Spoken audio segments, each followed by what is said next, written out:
Magagalang na salita.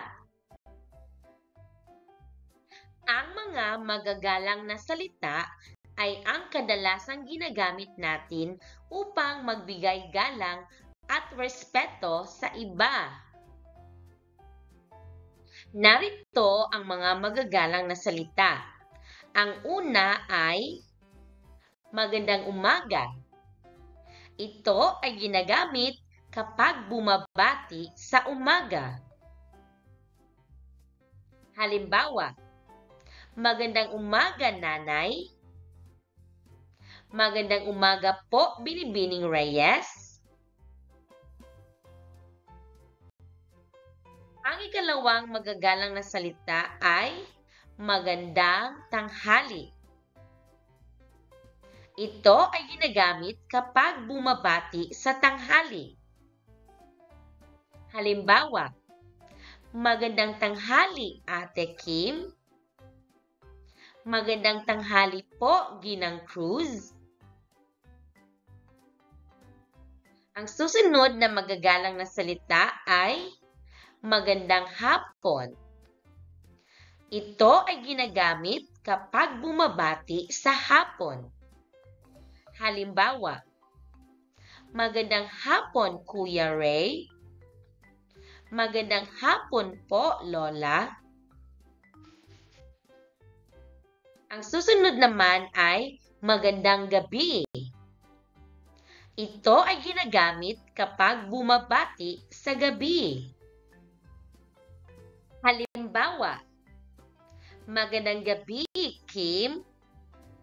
Magandang gabi po, Ninang. Susunod na magagalang na salita ay salamat po. Ito ay ginagamit kapag magpapasalamat. Halimbawa, salamat po, nanay at tatay.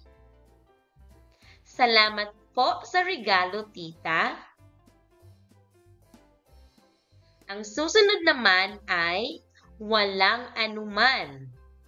Ito ay ginagamit bilang sagot sa taong nagpapasalamat. Halimbawa, salamat po, Mama. Ang kanyang sagot naman ay walang anuman, anak. Ang susunod na magagalang na salita ay po, opo, at hindi po. Ito ay ginagamit bilang respeto at paggalang sa mga nakatatanda. Halimbawa, opo, tatay, nagluto na po ako ng ulam. Hindi po ako sasama sa inyo, nay. Ang susunod naman na magagalang na salita ay patawad o pasensya po. Ito ay sinasabi matapos magkasala. Halimbawa, patawad po, Lola. Pasensya po, Mama. Hindi ko po nalinisan ang kusina. Ang susunod na magagalang na salita ay kumusta ka? Ito ay sinasabi kapag gusto mong kamustahin ang iyong kilala. Halimbawa, kumusta ka, Ben? Kumusta ka, tita? Ang susunod naman na magagalang na salita ay ang paggamit ng paki at dinudugtungan ito ng kilos. Ito ay sinasabi kapag ikaw ay nakikiusap.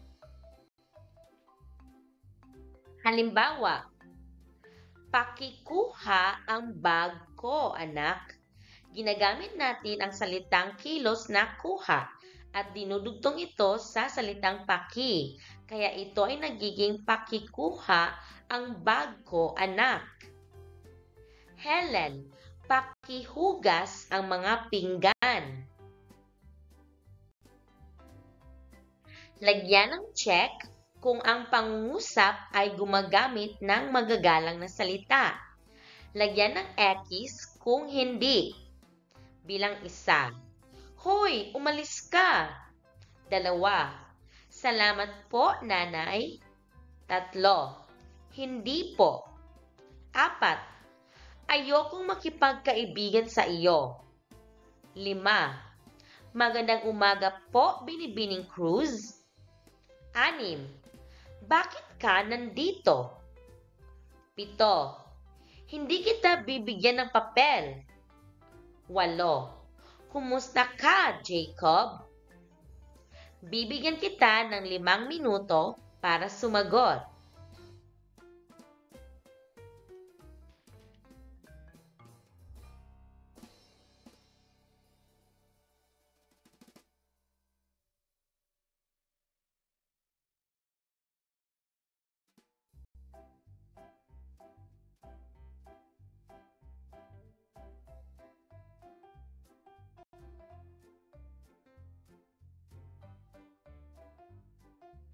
Narito ang mga sagot. 1. Hoy, umalis ka! Ang sagot ay X dahil hindi ito nagpapakita ng paggalang. 2.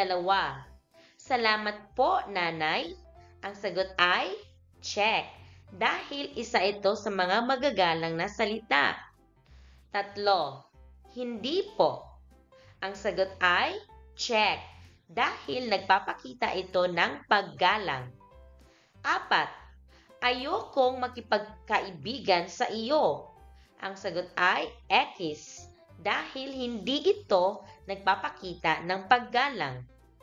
5. Magandang umaga po, Binibining Cruz. Ang sagot ay check dahil nagpapakita ito ng paggalang. 6. Bakit ka nandito? Ang sagot ay X dahil hindi ito nagpapakita ng paggalang. 7. Hindi kita bibigyan ng papel. Ang sagot ay X dahil hindi rin ito nagpapakita ng paggalang. 8. Kumusta ka, Jacob? Ang sagot ay check dahil nagpapakita ito ng paggalang.